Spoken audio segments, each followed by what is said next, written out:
Halo adik-adik, selamat hari Minggu, selamat bertemu kembali. Dalam keadaan COVID-19 ini kita tetap bersyukur ya, kita masih bisa beribadah meskipun secara online. Tuhan Yesus kiranya memberkati ibadah kita pada pagi hari ini. Apa kabar ini adik-adik? Semoga sehat selalu ya. Kita akan menaikkan pujian baca kitab suci adik-adik ya. Baca kitab suci, doa tiap hari, doa tiap hari, doa tiap hari. Baca kitab suci, doa tiap hari kalau mau tumbuh. Sekali lagi. Baca kitab suci, doa tiap hari, doa tiap hari, doa tiap hari. Baca kitab suci, doa tiap hari kalau mau tumbuh. Kalau mau tumbuh, kalau mau tumbuh. Baca kitab suci, doa tiap hari kalau mau tumbuh. Baca kitab suci, doa tiap hari, doa tiap hari, doa tiap hari. Baca kitab suci, doa tiap hari kalau mau tumbuh. Kalau mau tumbuh, kalau mau tumbuh. Baca kitab suci, doa tiap hari kalau mau tumbuh, kalau mau tumbuh. Amin. Sebelum mendengarkan firman Tuhan, langsung mengajak adik-adik untuk berdoa ya. Mari kita berdoa. Bapa kami dalam surga, kami sungguh sangat bersyukur dalam kondisi wabah COVID-19 ini pun kami masih rindu mendengarkan firman Tuhan. Meski di rumah kami masing-masing, kami mau beribadah tetap dengan sungguh kepadamu.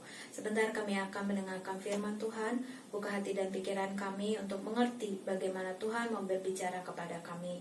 Dan supaya kelakuan kehidupan kami juga diperbaharui setiap hari. Kami menjadi anak-anak yang menyenangkan hati Tuhan. Berkati Lause yang akan menyampaikan firman, berkati adik-adik juga yang akan mendengarkan firman. Biarlah iman kami bertumbuh di dalam pengenalan akan firman Tuhan. Terpujilah namamu ya Bapa, dalam nama Tuhan Yesus kami berdoa dan bersyukur. Amin. Nah, adik-adik, pernahkah kalian mengalami peristiwa kebetulan? Suka bilang begini, aduh kebetulan aja. Atau pernah nggak kalian bilang, untung aja. Nah, ada peristiwa-peristiwa di mana kita mengatakan hal yang demikian. Waktu kecil, saya juga pernah mengalaminya. Dulu sekitar umur 12 tahun atau kelas 6 SD, waktu pulang sekolah, Lause dengan teman berdua menyeberang jalan karena harus pergi naik mobil untuk sampai ke rumah. Namun, Lause nggak lewat penyeberangan jalan seperti biasanya, jadi penyeberangan jalan yang lain. Lalu kami menyeberang, dan singkat cerita, saya, Lause dan teman Lause ditabrak motor Vespa dari samping kiri, gitu. Lalu kami terjatuh, dan yang lebih parah adalah Lause mengalami luka di bagian lutut. Nah, wah, Lause takut sekali waktu peristiwa tersebut. Banyak orang berkerumun, luka-luka di lutut juga banyak sekali. Nah, pada saat itu Lause takut pulang ke rumah. Nah, karena luka-luka tersebut dan takutnya sepertinya orang yang menabrak kami itu ingin melarikan diri. Tapi untung saja waktu itu ada guru Lause yang lewat pakai sepeda motor juga. Lalu dia berbicara kepada orang yang menabrak kami tersebut. Katanya dia harus membawa Lause sama teman Lause berdua ke puskesmas, dan akhirnya Pak Guru tersebut membawa kami, menolong kami untuk sampai ke puskesmas, dan orang yang menabrak kami itu bertanggung jawab memberikan biaya kepada Lause berdua. Nah, adik-adik gimana? Adik-adik pernah merasakan peristiwa yang kebetulan dan untung saja? Apakah betul bahwa peristiwa di dalam kehidupan kita itu adalah sebuah kebetulan ada yang menolong kita, atau sebenarnya Tuhan memang menyediakan penolong buat kita. Mari kita belajar dari kisah Ester.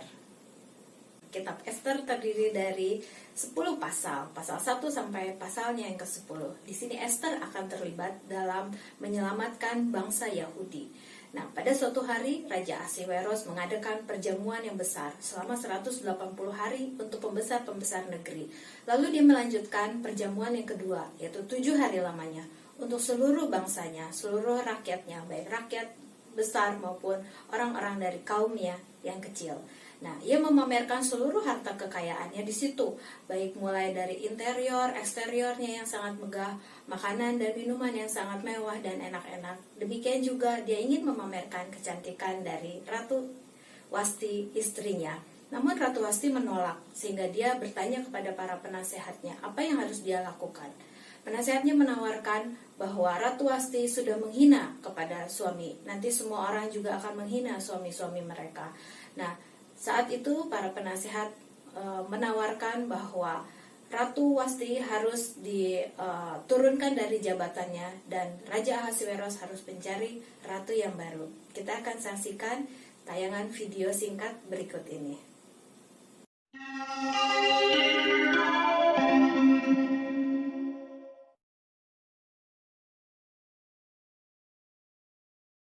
Ester menyelamatkan bangsanya.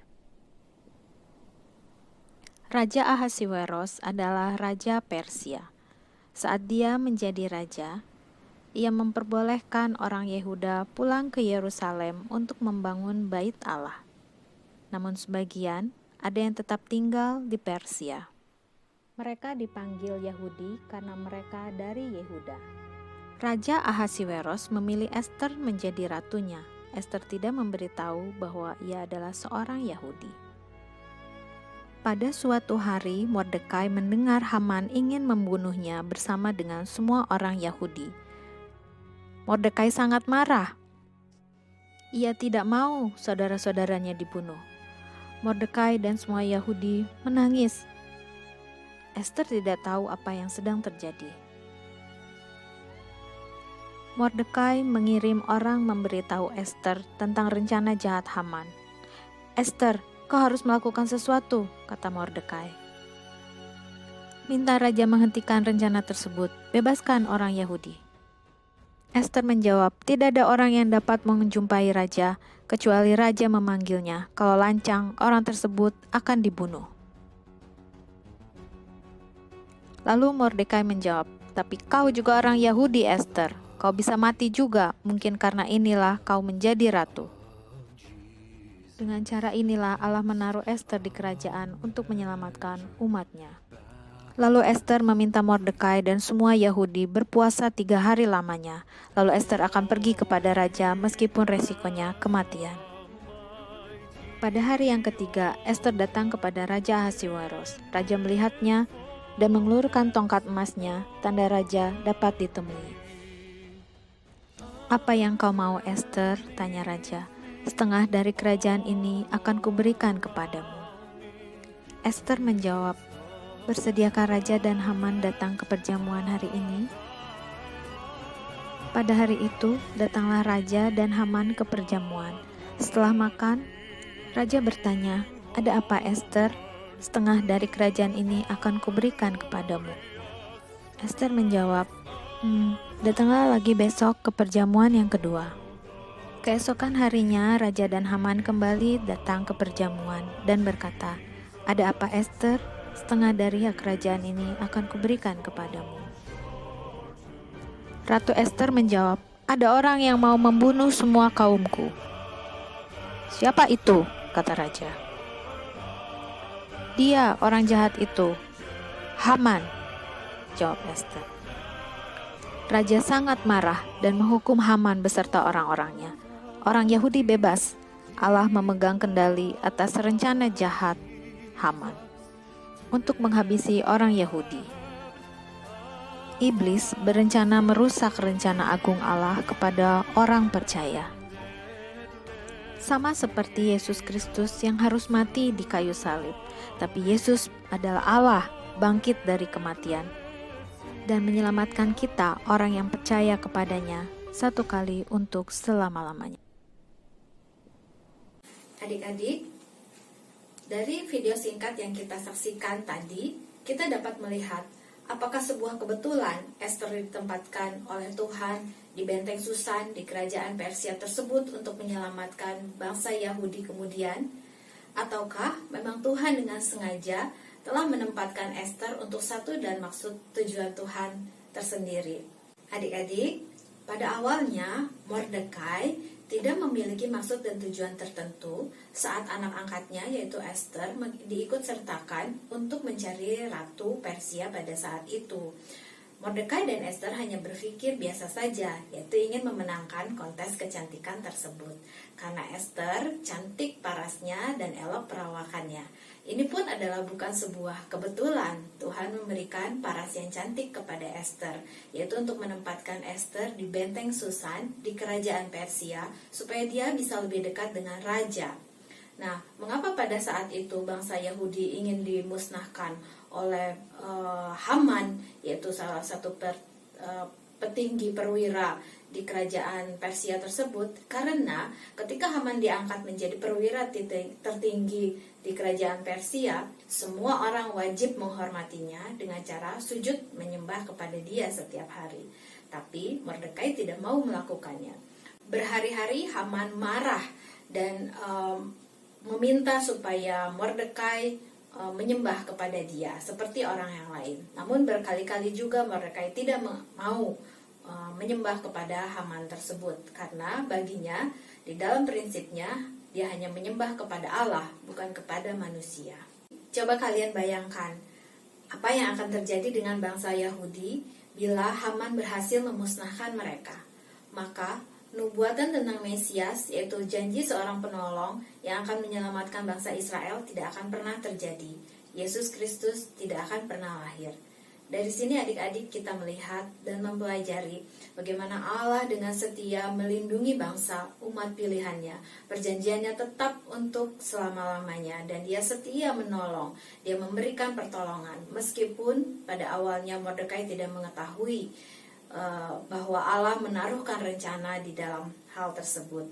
Nah, kita juga mempelajari bagaimana iman Mordekai setia kepada Tuhan. Dia tidak mau menyembah kepada manusia atau kepada barang atau kepada apapun, karena itu adalah kepercayaannya. Kepercayaan tersebut diperoleh dari iman yang dia bawa dari nenek moyangnya. Mereka percaya kepada Allah Abraham, Allah Ishak, dan Allah Yakub. Dengan hal tersebut juga iman Mordekai mendukung Esther, di mana Esther 2 kali dia mengadakan perjamuan. Di situ kita juga bisa melihat iman Esther agak goyah. Dia mengalami sedikit keraguan tentang mengatakan hal yang benar di hadapan Raja Ahasiweros. Esther, dia mempersiapkan diri dengan baik. Dia berdoa dan berpuasa selama 3 hari beserta dengan orang-orangnya, orang-orang kepercayaannya, dan juga seluruh bangsa Yahudi. Dia kerahkan untuk berpuasa. Dia sungguh memohon bagaimana Tuhan akan memimpinnya ke depan. Dan benar bahwa dalam ketakutannya Tuhan menggerakkan hati Raja Ahasiweros untuk menerima Esther masuk ke dalam istananya. Di sini juga kita melihat bahwa bukan kebetulan Raja Ahasiweros menerima Esther untuk masuk ke dalam tempat kediaman biasa Raja Ahasiweros ada. Nah, kita juga bisa melihat bagaimana penyertaan Allah lewat Esther. Ternyata kematian tidak diperoleh oleh Esther karena dia telah lancang datang kepada raja, tapi raja berbaik hati menerima Esther. Di akhir ceritanya, Haman menerima hukuman dari Raja Ahasiweros. Dia menyulakan Haman di sula yang sudah dia buat sendiri untuk Mordekai. Ini juga bukan kebetulan adik-adik. Haman telah mendirikan sula untuk orang lain, tapi ternyata dialah yang akan disulakan. Disulakan adalah seperti berikut ini. Ini adalah salah satu bentuk hukuman pada zaman tersebut. Di sini kita mempelajari juga adik-adik bahwa ketika kita memilih percaya kepada Tuhan dengan sungguh-sungguh, maka kehidupanlah yang akan kita peroleh. Tapi jika kita percaya atau menyembah kepada hal yang lain, maka kematianlah yang akan kita peroleh. Kematian dan kehidupan yang kekal tersebut hanya didapat dengan anugerah daripada Tuhan saja. Lalu saya akan bacakan dari Yohanes 3 ayat 36. Barang siapa percaya kepada anak, yaitu Yesus Kristus, ia beroleh hidup yang kekal. Tetapi barang siapa tidak taat kepada anak, ia tidak akan melihat hidup, melainkan murka Allah tetap ada di atasnya. Haman adalah salah satu orang yang terkena murka dari Allah, karena dia tidak mau tunduk kepada Allah pada saat itu. Dan Mordekai bersama dengan bangsa Yahudi dan Esther memperoleh hidup yang kekal. Dalam arti dia dibebaskan dari pada maut pada saat itu. Nah, bagaimana dengan kita juga adik-adik? Apakah kita juga telah percaya kepada Allah yang benar pada saat ini, yang kita sembah dalam nama Yesus Kristus, yang telah mati bagi kita dan menyalibkan dirinya untuk menggantikan kita daripada segala dosa-dosa kita? Adik-adik, kita bisa melihat bagaimana kasih Kristus itu ada di dalam diri kita. Yesus Kristus adalah penyelamat kita. Bagaimana kita bisa percaya kepada Yesus Kristus? Kita harus bertumbuh di dalam iman. Iman telah diberikan kepada kita, orang yang percaya, sebagai sebuah anugerah. Bagaimana supaya iman kita bertumbuh? Iman bertumbuh dari mendengarkan firman Tuhan. Firman Tuhan yang mana? Firman Tuhan yang ada di dalam Alkitab ini. Dan kita mengalami firman tersebut setiap hari. Misalnya, ada doa kita yang dijawab oleh Tuhan, ada doa kita yang tidak dijawab oleh Tuhan, misalnya. Kalau doa kita dijawab oleh Tuhan, maka Tuhan menghendaki hal tersebut. Tapi bila doa kita tidak dijawab oleh Tuhan, maka hal tersebut mungkin tidak baik untuk kita, atau kita perlu menunggu waktu yang tepat darinya. Pembacaan firman Tuhan penting untuk kita pelajari setiap hari, karena firman Tuhan itu seperti peta harta karun, atau seperti harta karun yang kita gali yang tidak pernah ada dasarnya. Semakin kita gali, semakin banyak hal harta yang indah yang bisa kita jumpai di dalamnya. Adik-adik, supaya iman kita terus bertumbuh di dalam Tuhan, kita harus setia dalam pembacaan firman Tuhan setiap hari. Juga setiap hari Minggu, kita harus setia beribadah kepada Tuhan. Kita mendengarkan lause-lause atau para hamba Tuhan menyampaikan firman Tuhan. Kita bisa belajar dari situ bagaimana Tuhan memelihara dan menyelamatkan kita hari demi hari. Tuhan mau supaya kita tidak terhilang daripadanya. Dia mau supaya kita tetap dekat kepada Tuhan. Tidak seperti Haman yang mati binasa sia-sia begitu saja. Tapi Tuhan mau supaya kita berbuah sebagai anak-anak Tuhan. Di dalam Yesus Kristuslah kita beroleh kehidupan.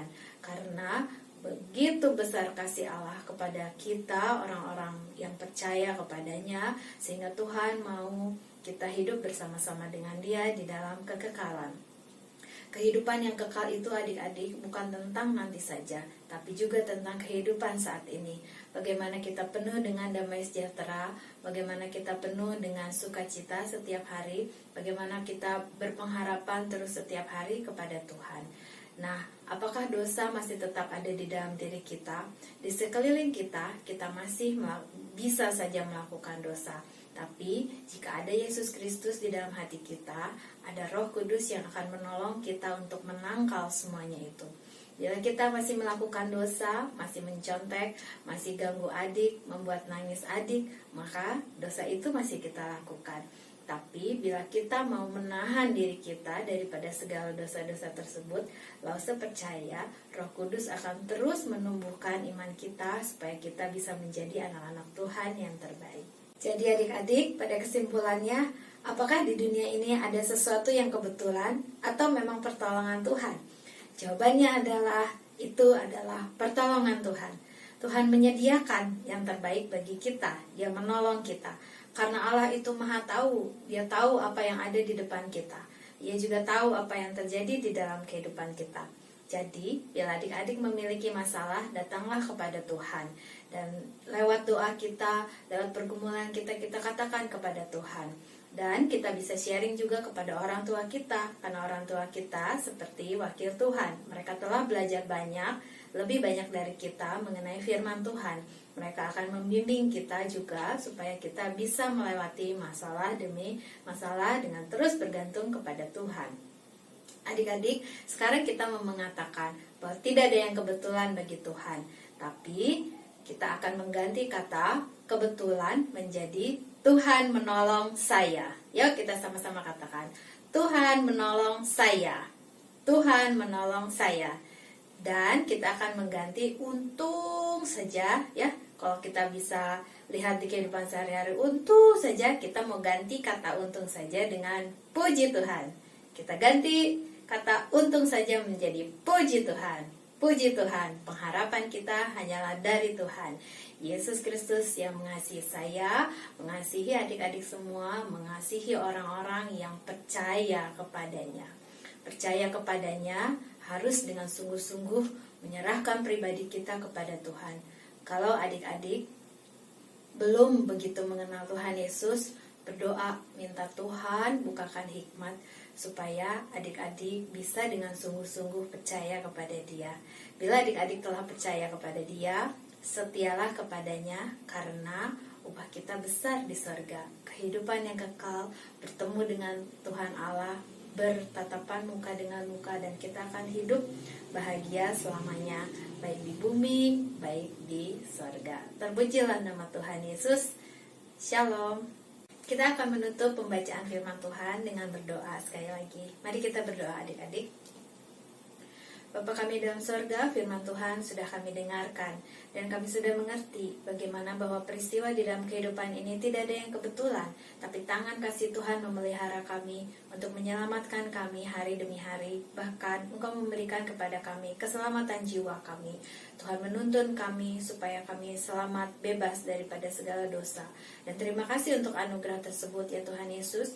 Ajar kami selalu bersyukur kepadamu, ajar kami selalu bisa melihat bagaimana Tuhan menolong kami setiap hari.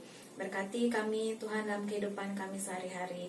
Berkati kedua orang tua kami, berkati kakak adik kami, berkati semua keluarga kami ya Bapa, supaya iman kami bertumbuh juga di dalam pengenalan akan Kristus. Berkati kesehatan kami, berkati orang tua yang masih terus bekerja di tengah wabah ini juga Tuhan. Jauhkan daripada segala sakit penyakit. Untuk anak-anak juga yang sekolah lewat rumah, Tuhan Engkau juga memberkati supaya mereka tetap rajin belajar, mengerjakan apa yang mereka bisa kerjakan ya Tuhan, dengan bantuan Roh Kudus Tuhan saja. Beri bagi mereka harapan, cita-cita, dan juga satu kerinduan, supaya kerinduan mereka sama seperti kerinduan Tuhan.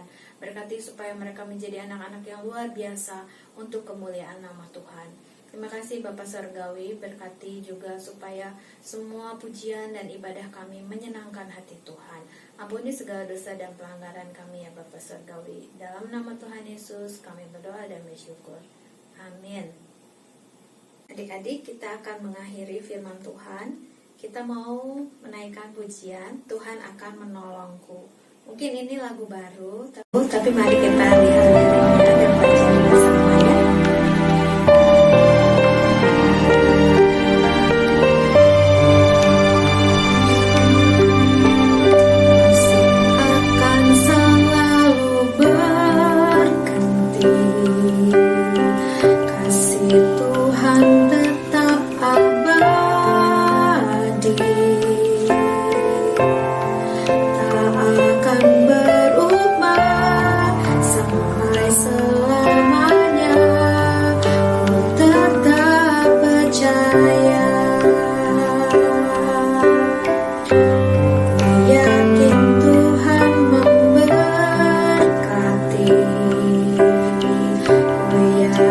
Tuhan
pada pagi hari ini.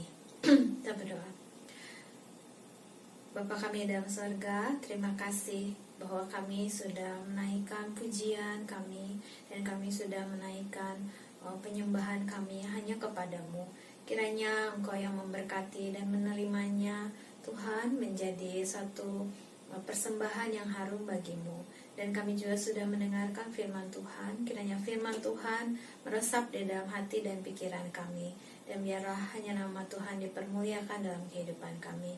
Berkati anak-anak, berkati keluarga mereka, orang tua mereka, adik kakak mereka, semuanya Tuhan, dan juga lingkungan mereka, dan juga persekolahan mereka yang diadakan di rumah. Tuhan Yesus juga terus memberkati supaya anak-anak tetap setia belajar dan rajin belajar, ya Tuhan, mempelajari hal-hal yang baru bersama dengan Tuhan. Terima kasih Bapa Surgawi. Ampunkanlah juga segala dosa dan pelanggaran kami. Hanya dalam nama anak-Mu Tuhan Yesus Kristus, Juru Selamat kami yang hidup, kami berdoa dan bersyukur. Amin. Sampai berjumpa kembali. Selamat hari Minggu.